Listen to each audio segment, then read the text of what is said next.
What's up, guys? Welcome to A Reseller's Life. This is my Reseller Spotlight series where I talk to my favorite resellers and ask them questions about how they run their day-to-day.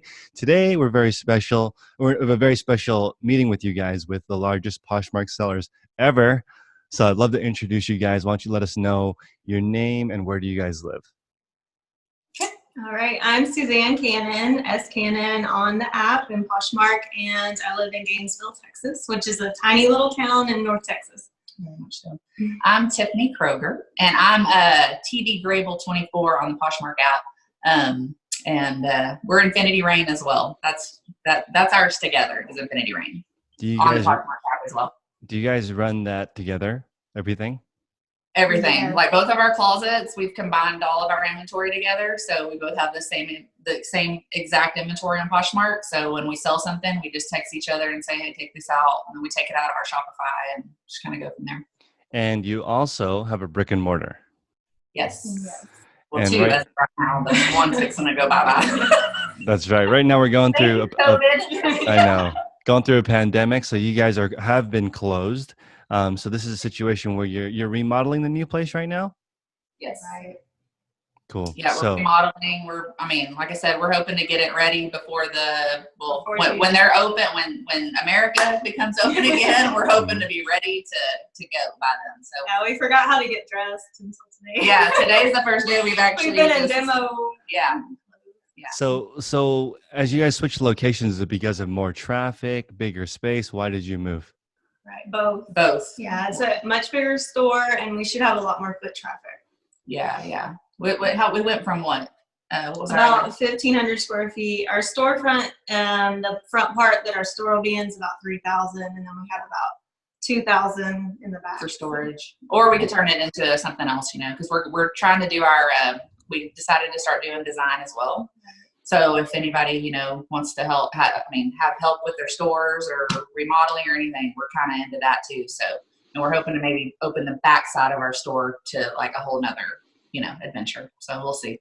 That might be something. A lot of brick and mortars are doing that just to diversify, especially now that we realize maybe moving forward, shopping in person is going to be stranger. Yeah. And y'all, it's probably a lot more crazy out there where y'all are than it is here in Texas. Because even just watching the news, which I don't prefer to do, but just kind of looking around, it's a lot different here. Even we don't feel like we're on complete lockdown here. We're lucky because we get to go. Our store is like literally not even half a mile from where I live, so. We just drive up there. It's just us up there. So, we've got to continue to work. We can't just sit home and be on vacation. Yeah, it doesn't stop for us. Yeah, 10 million of the 40 million people who live in California can't work. So that's insane. So I don't know what people are doing. There's a lot of resources for people that need necessities, but there's no way to earn money. So people are really in trouble. I think there's going to be a lot more service-oriented jobs. As people that's the majority of our jobs probably.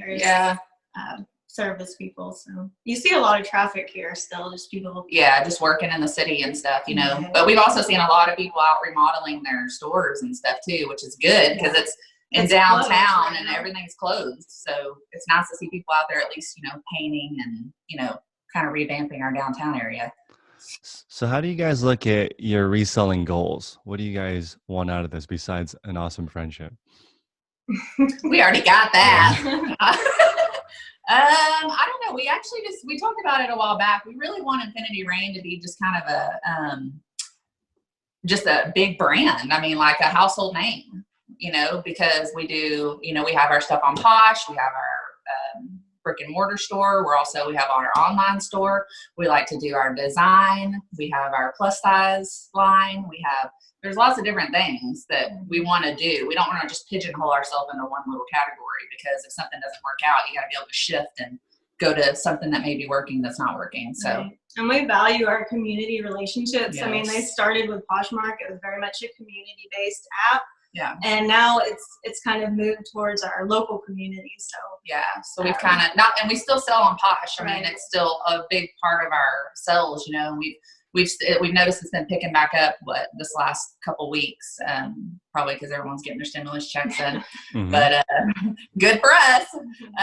But we're just kind of we kind of had to shift our whole mindset. Has to be on our community and trying to, hopefully we don't want to see anyone, have to close down here, because like I said, it's a very, very small town we live in. I think is there 20,000? There's about 25 in town, but the community as a whole is a lot bigger. Yeah.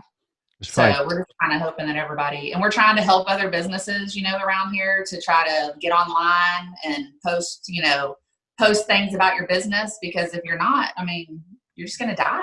It's sad, but it's like there's like 20,000 people on my block. So I'm just looking. I'm looking at this. I wonder, because the rent here is so crazy high that a lot of the businesses are like, they have a brick and mortar, but like 90% of their business is online, where they have a warehouse somewhere cheaper, and this is just like the flagship, so they can build the brand, but it's not. They don't make money because the rent is too high. So with you guys, is that like, what percentage do you want online versus in person in sales? Do you look at it that way? Well, we definitely want our online to grow, but it's hard. I'm not gonna lie. It's hard. There's 5 million boutiques, especially in Texas, like or even in the South in general. It's like boutiques everywhere. So you kind of have to just. I think Poshmark has helped us a lot, because we've been able to kind of like move it on there for 7 years, almost 8 years. So we've kind of learned how to do business a different way. So it helps us even out with our brick and mortar. Like, hey, if something's not selling in the store, it's going to appeal maybe to the West Coast, East Coast, or somewhere else. So it does help us out, like if we need to unload inventory that's maybe not selling in the store. So Poshmark's really good about that. Or, we've had to branch out to other online platforms as well, like Mercari. We don't sell on eBay. I don't know why. I think because we're just too cheap and we don't want to pay the fees. But we've never sold on eBay, which is something we could consider. We ended up paying more in fees than what we because I set our whole Shopify store up to go on there, and I didn't know there were like fees for listings. So we had it. And it's like, $5,000. You pay $1. I was kidding.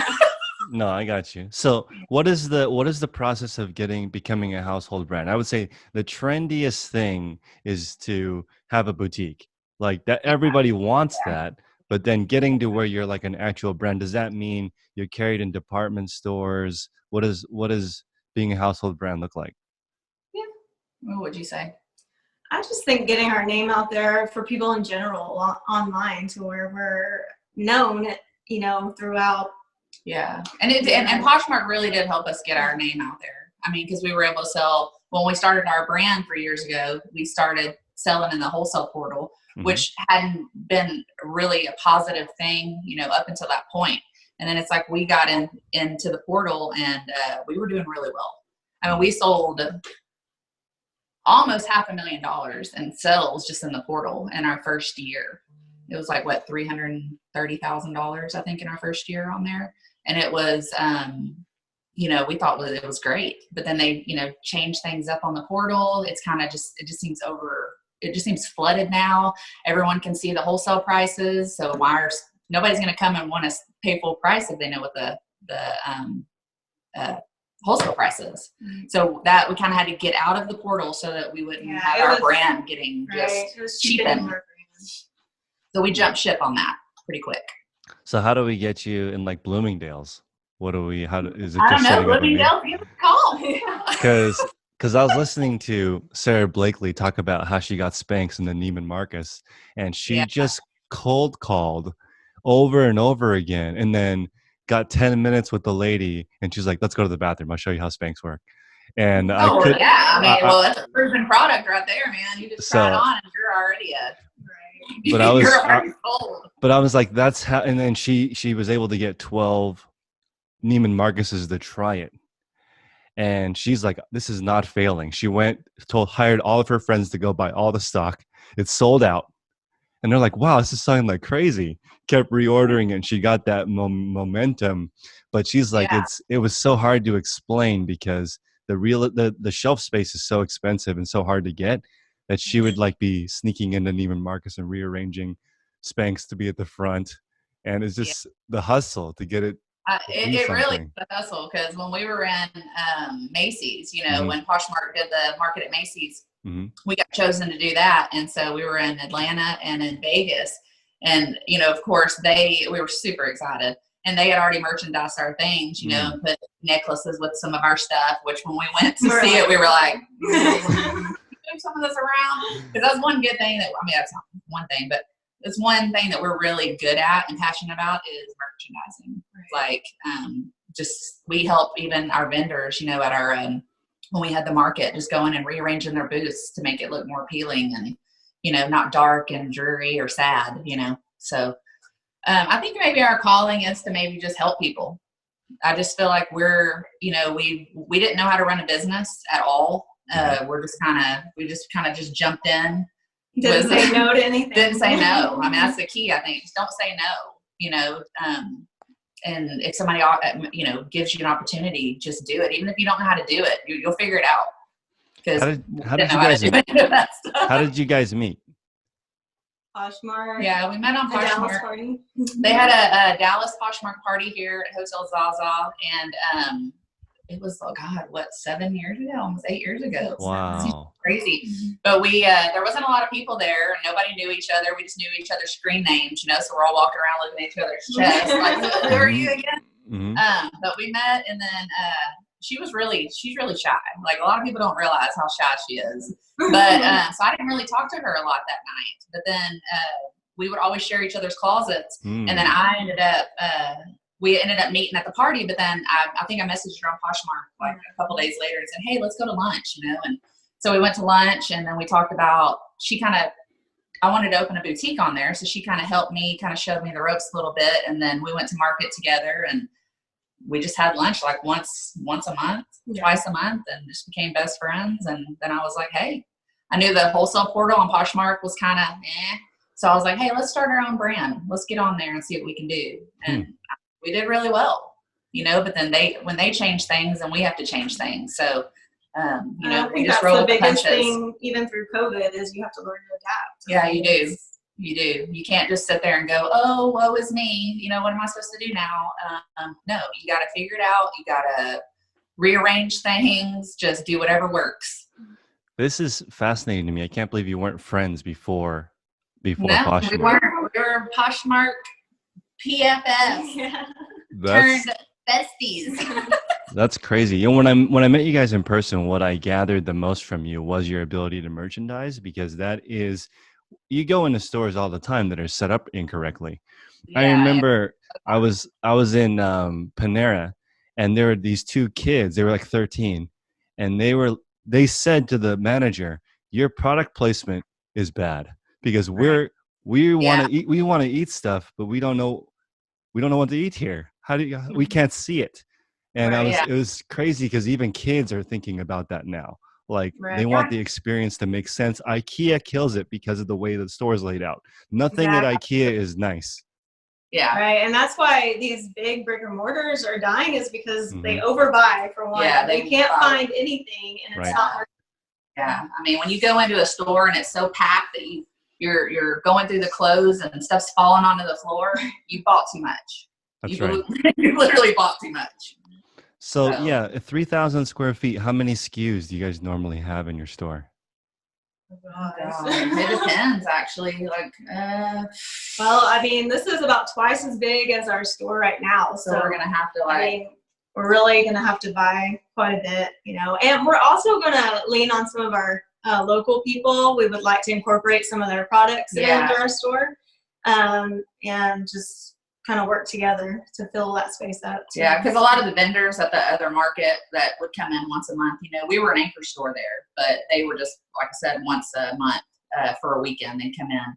And we even reached out to them on our marketing page and said, hey, any vendors, if you think that your product is something that we would like to sell, you know, that maybe meshes with our brand a little bit, you know, definitely reach out to us and let us know, and we'll, you know, consider it for sure.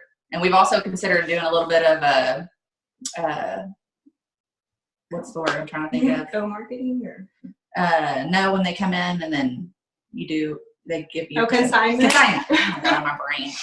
Consignment. So we're thinking about doing some consignment with other vendors as well. You know, I fill up some of our space, help them out.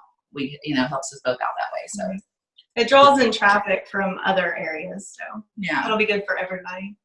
So I started researching this company called Le Prix, and they are a consignment shop of consignment shops. So they have 500 stores on their online store, brick and mortars, that they've curated those stores' inventory into their inventory. Mm-hmm. And I thought it was interesting because if I started looking up these stores, and they have large spaces but not that much inventory. So I think that experience is way better.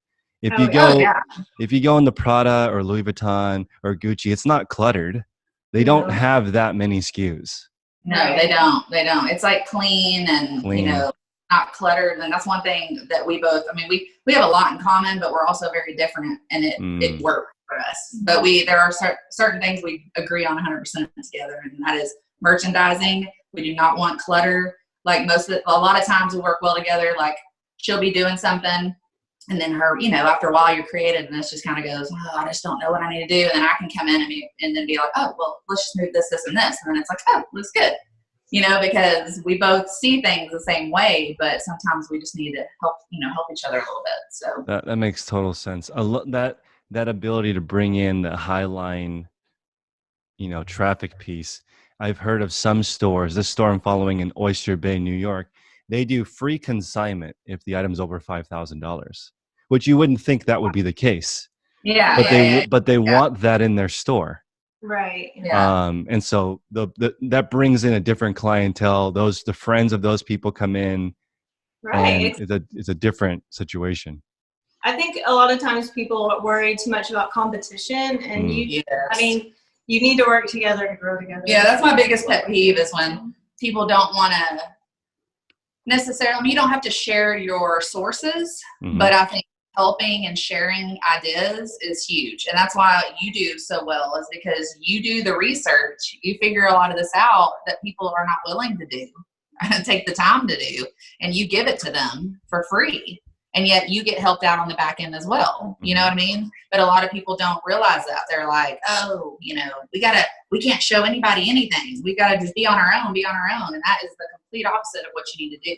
You need to have everyone come together because, it takes a village, One of the people I love the most in business is Gary Keller, and he's down in Texas. And he wrote a book on how to do real estate that is exactly how his business does it. Are you crazy? And he's like, no, because watch, I'll become the biggest real estate company by doing this. Well, exactly. And he did. It's counterintuitive. Gary Vee, all these guys, they're just positive, people. And a lot of people will, dog them a little bit, but it's like, they're just sharing their advice, and keeping you motivated. It's like, don't hate on them for that. And it's taken them years. It's taken them probably 10, 15 years to get where he is right now. It doesn't happen overnight. It doesn't. Sure. I've been stocking your closet for a long time. There's a lot of bundle sales. Can you talk about how does that happen? How do people know you have more than one style? Are you trying to increase the order size? How do you think of that? It's definitely merchandising online as well as in our stores. We'll put outfits together to coordinate.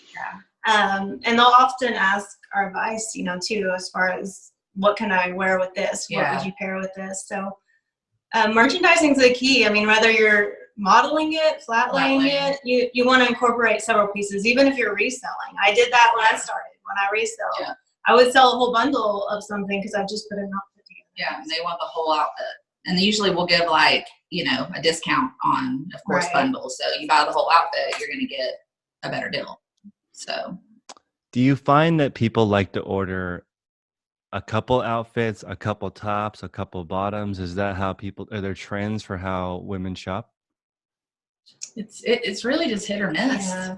Sometimes you might have somebody come in and they buy your whole damn closet. And then other times, you're saying, here, I'll give it to you for $5 and nobody wants it, So it's like, but then a lot of times what we do, we have photo shoots we were doing it about once a month per se. So we get all of our new inventory in, and then she models, I take the photos and videos, and then we put it all on our website and our Posh. But it's I guess we would do that once a month, and then my brain just went completely mush. Once a month. Where you're going. I'm thinking about all this crap in the back of my head, and I'm like, oh crap. With the modeling photos, you take the photos on the website. Yeah, so we do all of our own merchandising that way. So a lot of times, if I'll try to take the whole shot, and then I'll take like a close up of the earrings, close up of the bags, close up of all that, and then we kind of put the whole outfit on there, and then I'll go through and like on our social media put like the pieces of the outfit together, and then they'll see one item, and then they'll go about the whole outfit. So that works too. This is fascinating to me. I just walked into a store locally called DXL. It's a plus size men's store. Yeah, I've heard of that. DXL. And it goes up to 6 or 7X, right? Wow. Some big boys. 7X? And I walked in there, and they're like, "You don't shop here. Why are you here?" So then I was like, I'm trying to figure out how you guys do this, because I was looking at sourcing plus size online, where they're like, "Okay, we'll tell you, this is how it works." Plus size men usually buy sets because maybe they don't like shopping. So 3 pairs of pants. A lot of plus size people actually will shop online. Yeah, that's right. It's crazy. So they do bundles not only of the outfit, but also 3 of one thing, 3 tops, 3 bottoms. And I was surprised that how well that works for them. Because you would think full outfit versus just 3 pairs of pants, but it just depends on the customer, which is, I think men are very different shoppers. Sometimes they find something and they just get every color of the same thing. That's like my husband. He goes to Sam's, and that's like the only place he goes. Right. And he finds something he likes. He buys like 20 of them. I'm like, my husband just shops online a lot. I mean, so it's pretty easy. Like a different color of V-neck too. Right. That's about it. That's all I need. So let's talk. I do the identical thing. I think I have the shirt in 5 colors. But what is the exactly? What is your day look like? Do you guys work together separately? What's an average day? A little bit of both. I mean, we both are different, a little different in that. Like she's a very early riser. Like we're talking 5 a.m., 6 a.m. Not this chick. I'm a night owl, and I will stay up till 2, 3 o'clock in the morning sometimes, just depending on what I'm doing. And so it does work out though, because what needs to be done in the morning, she can kind of knock it out, and then I'll knock out the afternoon and evening. And then we have 2 employees too, as well. So they've been going and doing our shipping for us. They'll go in every other day and switch off. But we want them to spend time with their families too. And right now, so we're just having them come in, ship, and then they can leave. How do you know what to do? Is there an operating manual for Infinity Rain? Yeah, there is, but I mean, we were talking about that with the new one. We need to kind of right. We've had our same employees forever, so they kind of grown with us, and they kind of think with us. But we definitely need to get some manuals for our newbies that come in. Yeah, because we will probably be having to hire some new employees as well when we open the new store, because we'll be open during the weekend, which we really aren't now at the other store. So. Because except for on that market weekend that we would have, we'd be open that whole weekend. But it'll be new for us to be open on weekends actually. How did you find those 2 people that help you? One is a really good friend of Suzanne's, and she goes to her church. But one of the girls, she just came in for an interview, and we hired her. She's a mother of 3, or was she have 3? Yeah, 3 kids, and. But they're just really, I mean, they're really, it's a good team we have. I mean, it's a really good team. We're not like micromanagers. I always said in my life that, I was in the dental field for 20 years, and working under that high stress situations, wasn't always the best. And I always said I would never, put people in that kind of situation. And I always give everyone the benefit of the doubt until you prove me wrong. And I always, how to do something, or if you have a different way to do it, that may not be the way we want it, but you get the same result, knock yourself out. Because I'm not going to sit there and say, you have to do it this way. As long as it's time efficient, I don't care, as long as we get the same result. So in the end. That's interesting that the lady that worked out has 3 kids, because I found from my experience, busy people are the best people. They both have 3 They kids. both have 3 kids, actually. That's insane. Yes, too, which I don't have any kids, but and sometimes I don't know how she does it, you know, But because that's still an average of 2 for your whole team. That's a lot. Yeah. I just have my husband. I guess he's a little bit of a baby, but not. I'm the baby. I'm the baby. Who am I kidding? That's awesome. So you have a tight crew. Let's say I was going to show up at your business next week, and I know how to do whatever. What would you have me helping with for 10 hours a week right now? Marketing. But marketing. Okay. You're a marketing fool. Interesting. Yeah, because I wonder with you guys, if I was doing a clothing brand, would I try to get a celebrity to wear it? Would I try to get it the trend somehow? Yeah, if you could, that'd be amazing. Right. Actually, I mean, you always want celebrity endorsements anytime you can, or even just finding bloggers, you know, you can send them some of your clothes, and if they have a lot of followers, it's good to have them try something on and tag you on Instagram. I mean, that's probably one of the biggest marketing things that there is. I think you guys are definitely underutilizing that, because you've been with Posh since the beginning. Poshmark allows you to put your website URL right there, and they spend tons of money on marketing. So it's almost like if you can get that beginner fashion blogger in with you guys somehow, I wonder if there'd be some kind of affiliate program. That's how companies like Gymshark have armies of people selling their stuff. Absolutely. And we're totally open to that. Right. So I mean, that would be pretty easy to do on our platform. Yeah. So.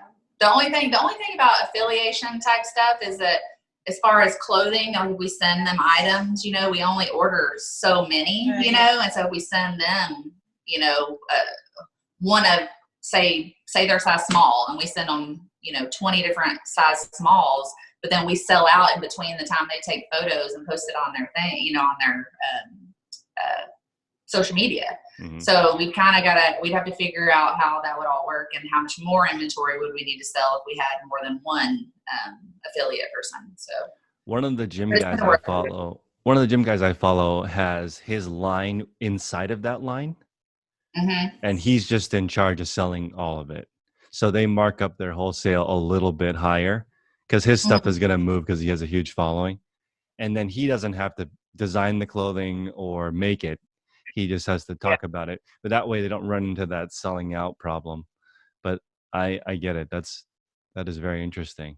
There's time consuming as well, you know, like when we take photos, for instance, the reason that we don't, like, when we both started out with Poshmark, we sold things out of our closets, you know, just like everyone else. And then we would go to Goodwill, and then we would go to like Ross and places like that to try to, you know, because I've always been a bargain shopper, and I think Suzanne has too. I mean, I can go in and like all of our Poshmark dresses have been like $20 that we wear to Posh Fest. You're only gonna wear it once. They look like these. I mean, they look like $200 dresses that we paid $20 for, you know. And we've kind of always been those resellers, but then starting to go from there to our business, it's just a whole different. Yeah. Well, reselling, I mean, that is a lot of work. It's a lot of work. Like when you have kids and when you live in a little bitty town where there's nowhere to go, it's easier to get stuff at your door, you know? Yeah, and that's why when we take photos, it was easier instead of you go to all this trouble to shoot one item and then it sells, and then instead of, you know, shooting it and then we have 10 of them, you know, it just makes more sense. You're going to put all that time and energy into shooting, you know, a picture. So you want it to be worth your while. You don't want to just spend an hour getting everything perfect for one unless that thing's worth a lot. Yeah, unless you got a Gucci belt, you know. So you guys have your stuff, you design it locally, and you do, where is your stuff made? How do you guys source your inventory? When we first started out, we had 2 vendors in LA that we would kind of co-design with, and they really helped us get a good start going, I guess. And but now it's very expensive to have your own stuff. So a lot of times we'll private label or just resell other people. Okay. Stuff. And we just it as Infinity Rain, and it's good. Yeah, that's actually pretty encouraging because it's not so difficult. I think trying to make something in the United States is so ridiculously expensive. It's a lot. Even for our vendors, it's a lot. They tell us, I mean, they're in the millions. They're spending millions of dollars in merchandise to sell to us, you know, and you gotta, to make money in wholesale, you gotta really be up there in those numbers. You can't just be like us, like, oh, well, let's just get 20 items that we made. Which you couldn't do. You had to get at least 90 of each style. And at first we were able to get rid of them, but you know. Yeah. Well, on the portal, we used to have people waiting on the portal for us, like every Friday at around noon to do our listings, and we would have probably 15 to 20 new items. We would have people, I'd be on the phone, she'd be on the phone, we'd be like next to each other going, okay, I'm gonna do this. You make the list. Before bundling was available. They didn't have a bundle feature. You know, so she was hand bundling. I'm over here saying, okay, yes, we got that, you know, like with people just like, I mean, it was like a craze and it was amazing. And now I don't know. There was just some shifting going on or whatever, and it just kind of, that dang offer feature. It's the offer feature, I believe, has killed everyone. I mean, how much more can you lower your stuff? You know, that's the one thing that we've been kind of upset. I mean, we love Poshmark, but it's the thing that we got a little upset with is because we even mentioned it, you know, like the offer button is it's just not good. And it degrades everything. It puts all the power in the buyer's hands. And we've been on the app for a long time. We've seen all the changes. We have some of the same customers we've had from the beginning that are lowballing the crap on us when they used to just buy whatever. Yeah, they never used to lowball. They would buy it because we're not that expensive. I don't even think we have anything over like $40 as far as clothes go. I mean, so it was really discouraging, and it's gotten worse now with closet clear out every other day, and they're expecting a sale. The list it or whatever. I don't even know what they are anymore, but it gets frustrating because I mean, now where it used to be not as much work, and now we've got all this other stuff going on, and we're sitting here having to share our closets, make offers to likers, lower prices. And we've got 600 items in our closets now, and so we have to lower all of them. I mean, that's like an 8 to 9 hour thing that we'll spend on a Sunday doing. I'll just sit there and watch TV, and I'll just be lowering my closet, and maybe get one sell. So something's not right. I don't know what it is, but you know that the trend right now, I think, is definitely no best offer, because the largest clothing seller is actually Amazon. So Amazon Basics, there's no offering. It's already cheap. Exactly. So it's already cheap. It's priced. When you allow people to offer, at least on eBay, you can remove that option. Right. Yeah, exactly. Say no, sorry, this is not. It's a different type of model because I offer if it's available. Right. Oh, absolutely. Yeah, and I don't mind an offer. I don't mind. I think it was the offer on a bundle because I've already set up my discount. Yeah, because we were already offering 15 to 20% off of 2 or more items. So then we got to do it now 50% off. So it's just teaching them to lowball. Is all. It is. And we're not the only. I mean, everyone's not happy about it, but you know. And I mean, we had mentioned, I wish y'all would have let us put that, if you buy 3 items, you get this discount. If you encourage people to buy more, put it in our hands as a seller, and they just decided to go a different route. But. Yeah, and I think it's kind of kicking duty a little bit right now. But. So let's talk about this is the toughest question. You guys ready? What is the one thing you guys could focus on in the next 6 months that would change your business the most? Where would you put your effort in if you had to focus on one thing? Social media. We're social media marketing. Babies at that, and you know, definitely getting some bloggers or someone to help us. Yeah, and I mean, we actually have somebody kind of helping us a little bit with marketing as far as like Facebook ads, stuff like that. But as far as like Instagram and all that, I do all of our Instagram. I list every day. I do all of our stories. I do all that. I'm like the creative side of that part. She's the numbers girl. She was in banking, so I leave all that important stuff to her. And so she keeps us on budget, keeps us, you know, which right now there's not really much of a budget. But until we know what this COVID stuff's going to do. But we both have our roles that we're good at, and I think that's why we work really well together. But it's really hard to do social media, you know, and that was one thing we were pretty old school about until like about a year ago. And then, because you can look, we've got what, how many, over 1 million followers on Poshmark together. But on social media, on Instagram, I think I have like 1,800 followers. You have like 3,000 or something. I have no idea. So it doesn't reflect when we were on Poshmark, like in the beginning. But we weren't those social media butterflies where we could get out there and just do it, you know. Plus, we were building a business and didn't really have a lot of time for that. Exactly. So that's the thing, is the time. Yeah, there's not enough. I have to make a list as it is of everything I need to get done. You know, during the week with my kids, you know, the store and everything. So adding social media, which I'm not comfortable with anyway, is just not I mean, she's very shy. I'm very shy, believe it or not. A lot of people think you're shy, Tiffany, but I really am. We're both. I think we're more perfectionists. Yeah, we're perfectionists, and we're also we're introverted, but we're extroverted around. Depends on our situation, I guess. I don't know, but I'm definitely the mouth of the team. She's more of the creative, brainy, and I'm more of the, what did you do? You're not going to give that to us? Get it over. No, that's definitely very, the one that calls the vendors and has to, you know, be like, why is this like that? You know, that's very revealing, because I would say the largest Amazon seller, he does like $1 million a day, and he's on YouTube sometimes and nobody cares.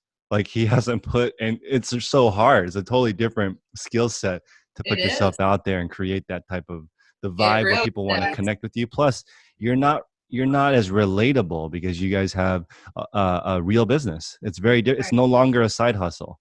Yeah, it's not, and it is difficult, especially, you know, I mean, we're a little older. We're not in our 20s anymore, so it's not like it's fun, but it's work. You know, like, I love social media, but it's a lot of work. It's a lot of your brain power is just sucked out during the day. And then I'm like, oh my God, I can't be any more creative today. It's like, you know, by the time you say what you got to say on each post and then do all your hashtags, I'm like, this is a damn full-time job. Just doing Instagram. So how do, you know, they say the only ship that doesn't float is a partnership. So how do you guys not kill each other? This is a lot. I mean, you both have your livelihoods tied to it, and you have different personalities. Do you write down different responsibilities? How do you keep Well, I can pretty much say she's my husband and I'm her husband. Because she is just like my husband. Like, the way they think, the way they view things, and I'm a more emotional type, like her husband, where we're more vocal about things, you know? And so I just think it's like a marriage. Like, we really can work together because we live with the opposite. I don't know, it's so weird. Yeah, that makes sense. You have the similar values, though. Similar values, but different personalities. Exactly. But for the most part, we pretty much agree on a lot. Or a lot of times I'll just be like, yeah, girl, that looks good. It's good, you know. But if I don't like something, I'll also say, well, why don't we do this? And same with her. I don't want it to just be like somebody over there going, I don't really like that. Like, we like to tell each other. I mean, it's not going to hurt our feelings. You know, in business, you just got to be truthful. So, but we never fight, argue. I mean, we just don't. It's pretty easy going. Like I said, I'm the and she's the more I'm just like chill. That's great. It works out. It does. So let's talk about something that's not reselling for a moment. What's a perfect Saturday look like? And I guess you it's mean every like day right now. A perfect Saturday, like in the future, or a perfect Saturday now? Right now. Right now, like for all me, we do is work. I'm working up at that store, but no, just relaxing because we're both throughout the week. Yeah, we actually look forward to this social distancing thing. Really not anything like surprising, especially we're both pretty much homebodies. Yeah. I mean, we don't really, like, on our times off, we're exhausted. So it's watch Netflix, catch up on stuff like that.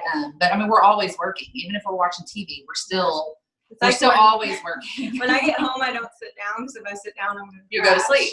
Yeah, and we have to just keep going and going and going and going. And it'll be 2, 3 o'clock in the morning sometimes, and I'm doing my Instagram post, and I'm just like, oh God, you know. I mean, but it's just, you got to find that time, and then you got to find time for your kids and your husbands, and you know, and it's tough, and they are super supportive of us, thank goodness. You know, because they see how hard we work, and they actually help us a lot, especially on our building. I mean, they've helped us out a ton, where we can save money because we're all doing it ourselves. Right.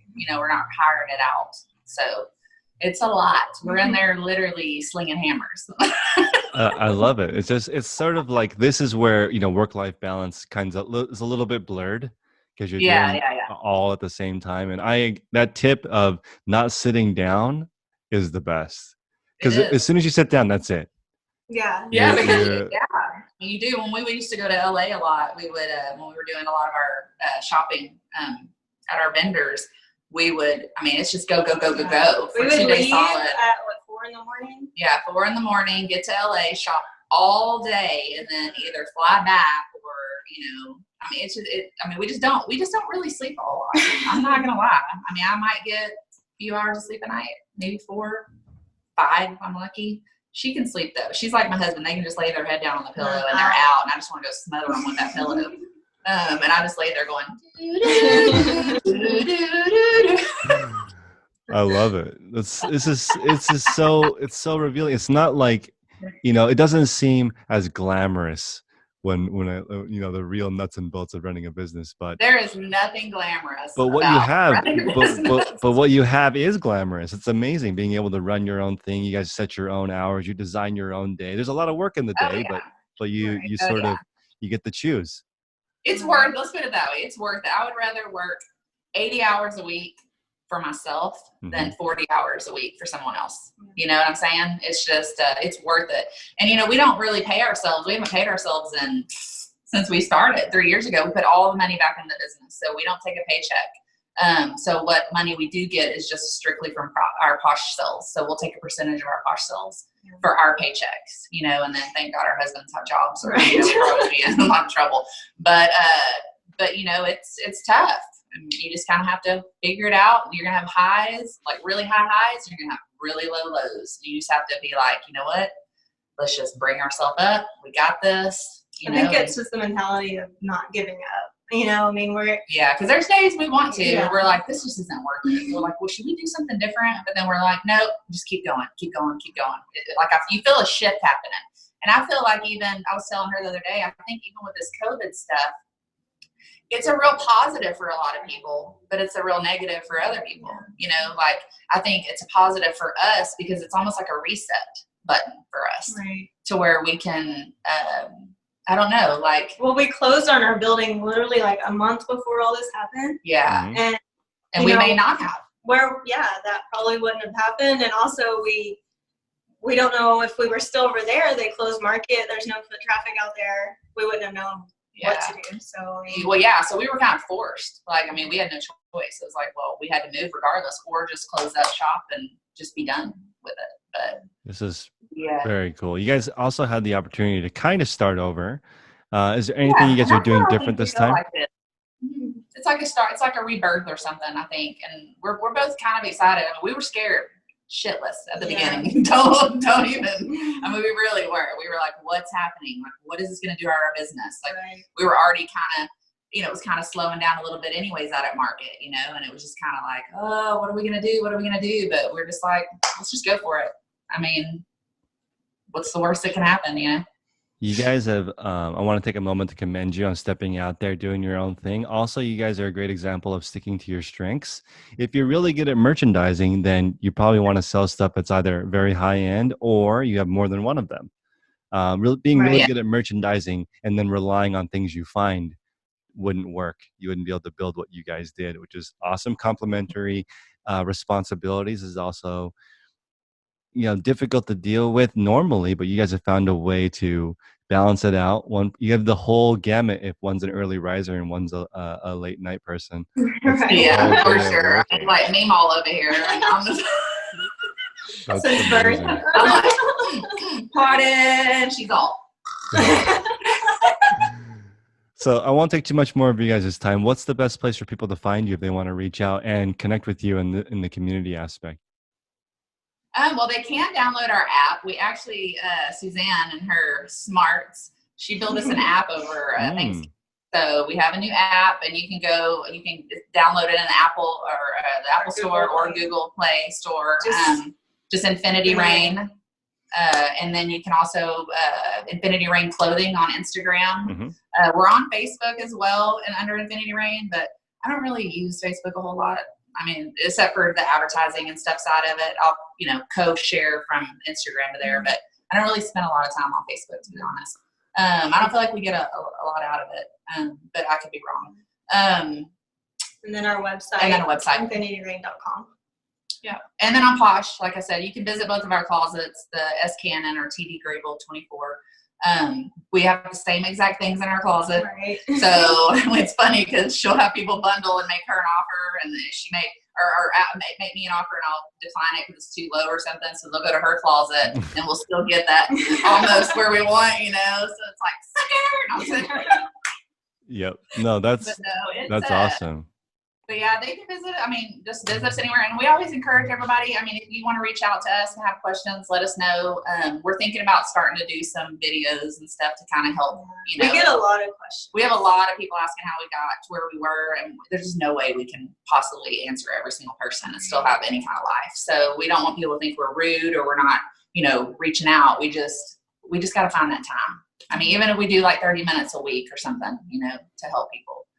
We really want to do that. That's like our goal, I think, for the next year is really start to help. I feel like that's our calling. We were talking about that the other day. It's like really just helping the community. That's what we like. We enjoy helping other people with their businesses, whether it's, hey, what about a different paint color on the outside of your store? Right. Right next to us. I'll get that's really important because right now retail revival is a theme. And if you're only brick and mortar, then you're struggling. And then the people that are only at home are struggling. Wholesaler suppliers, they want to deal with people who have skin in the game.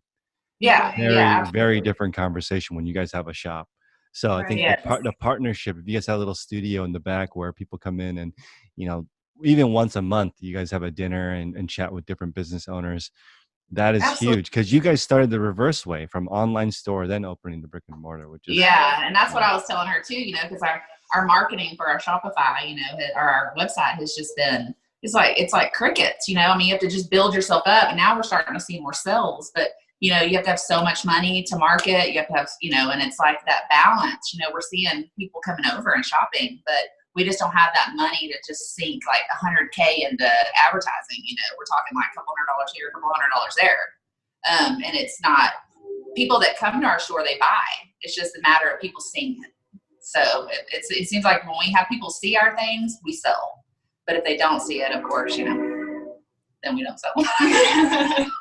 Awesome. Well, thank you, ladies, for your time today. I appreciate it. I'll make sure everyone follows you. I'll put your links in the description below. And I appreciate you guys taking the time. It's very inspirational. Hopefully people get a lot out of this in a sense that you can build it into whatever you want. You do need support, whether that's from your family or a partner or your awesome staff that's been with you guys for a while. You guys have done a great job at communicating your vision to lots of people around you. So thanks, thank you again for that. We encourage everybody to hang out with positive people. Right. Hang out with people that encourage you, that share ideas with you and not talk about people and about how miserable things are. Like hang out with people that want to see you win. Right. You know what I mean? And want to see you succeed. And I think that alone, even family. I mean, sometimes you have to like distance yourself from family a little bit too, that every time you have an idea and it's how are you going to do that? Or why are you going to do that? I don't want to hear that. I want to say, wow, that's cool. Well, tell me a little bit about it. I mean, that's the kind of people you want to hang out with. You don't want to hang out with negative, Debbie Downers. So my mother's name's Debbie. She's going to kill me for saying that. Sorry, Mom. But no, that's a great concept. Today we talked about different ideas, not so much specific people. And when you meet people who are doing really well, they're always interested in what you're doing, what's going on in your life, what's working, what's not working. They want to know. Yes. And they're not as curious about numbers as like, what'd you do today? How did it go? Would you do it again tomorrow? Like they're naturally curious people. So I love it. Or just the complainers, Or just the complainers. I'm like, I got time with that. I got time for it. All right, guys. Well, thank you so much for your time. decline. Oh, hold on a second. Sorry. It's all good, guys. We'll call it here. If you guys have any other questions, reach out to these ladies. I'll put the information in the description below. And thanks for coming, everyone.